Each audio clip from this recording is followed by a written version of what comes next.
Mon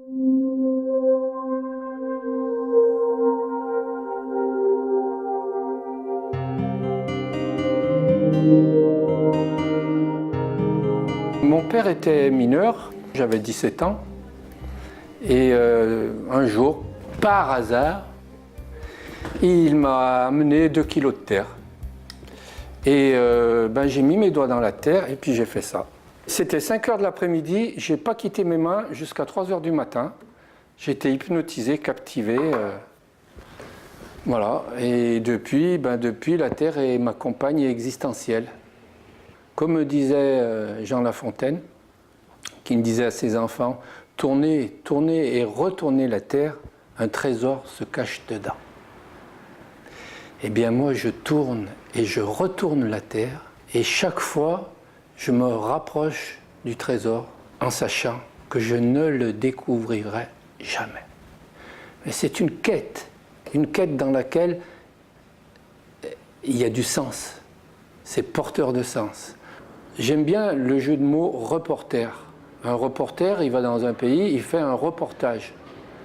Moi, le sens de reporter, c'est que je reporte dans la terre le fruit de mes voyages intérieurs.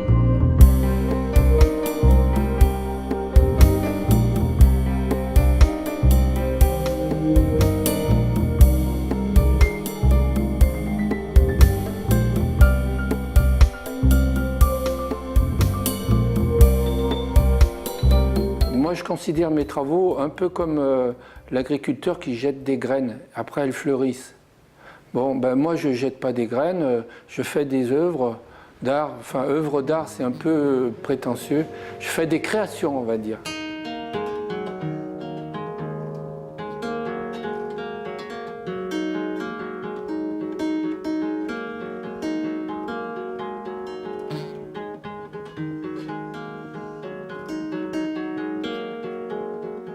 À mon avis, l'artiste, il a vraiment quelque chose de profond à dire que si on connaît son univers intime. Mon étiquette d'artiste, elle est conditionnée par mon être profond.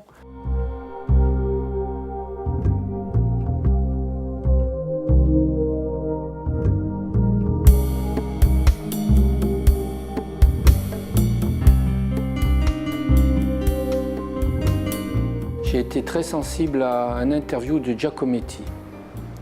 Lui, il travaillait la terre aussi. Et il me paraissait tellement authentique dans sa démarche, tellement sincère, tellement profondément imprégné de son art, que ça a été un peu révélateur pour moi.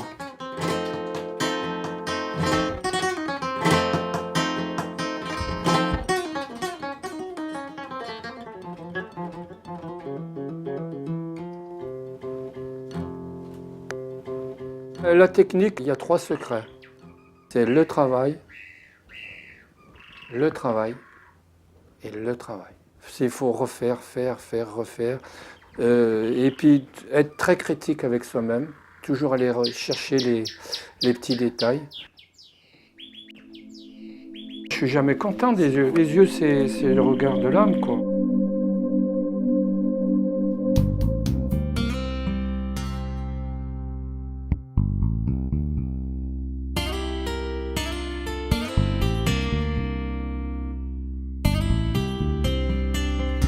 Il me paraît très important de transmettre. Parce qu'à partir du moment où j'ai acquis un certain nombre de bases techniques dans l'art, les transmettre, ça me paraît être quelque chose d'indispensable, quoi. Surtout dans la vie dans laquelle nous sommes, où il y a beaucoup de désenchantement, etc. Et l'acte de créer est un support important pour les gens, je pense. J'ai des personnes qui viennent de tout horizon, de toute couche sociale, de tout âge.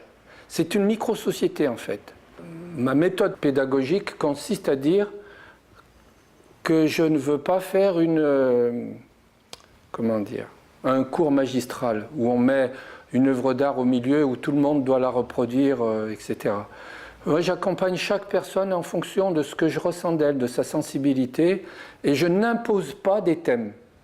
C'est à la personne de faire l'effort, de trouver des attitudes, des comportements d'humains, des animaux, ou même de l'art abstrait. Moi, je ne suis pas fermé dans un univers.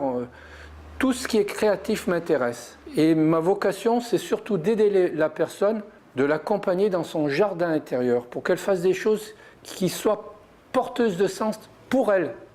Il y a une sorte de, je ne sais pas comment dire, d'alchimie autour de cette table-là, de cette grande table. D'alchimie au sens de quelque chose d'invisible, où je mettrais le mot fraternité, le mot respect, le mot amitié, le mot non-jugement, le mot passion du travail. Voilà ce qu'il y a autour de cette table. Parfois, il y a des moments de silence où il y a 9-10 personnes autour de la table, mais ces moments de silence, ils sont vides et pleins à la fois. J'entends la musique du silence. C'est une symphonie de bonheur.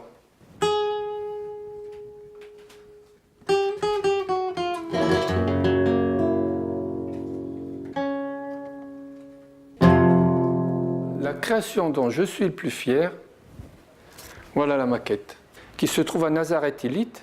C'est la ville juive qui se trouve au sommet d'une colline, alors que la ville historique, la ville de Jésus-Christ, se trouve en bas. J'ai fait cette femme-là, qui fait 4,50 m de haut, qui fait près de 2 tonnes de poids, d'argile. Et en fait, de cet endroit-là, il y a un gros projecteur qui est caché ici, et ça éclaire la nuit. Et lors de l'inauguration, j'ai dit que c'était une opportunité pour le rapprochement des peuples. C'est le sommet de ma vocation d'artiste. Rapprocher les peuples, qu'est-ce qu'il y a de plus beau? Il va falloir de plus en plus d'artistes et de plus en plus une vraie reconnaissance de l'art, mais pas du côté mercantile du marché, mais du côté culture au sens le plus noble du terme. Il devrait y avoir plus de sensibilité à l'art, d'ateliers créatifs, de modelage, de peinture, de danse, de dessin, de photographie. Et pour la construction humaine et pour les valeurs universelles de l'humain, la partie culturelle devrait être plus prise en compte dans les écoles et dans les associations. Je peux dire que la Terre a été un moyen de donner du sens à ma vie. Et que j'étais très fragile psychologiquement parlant, j'étais très vulnérable. Et grâce à la Terre, j'ai eu une béquille existentielle. Voilà.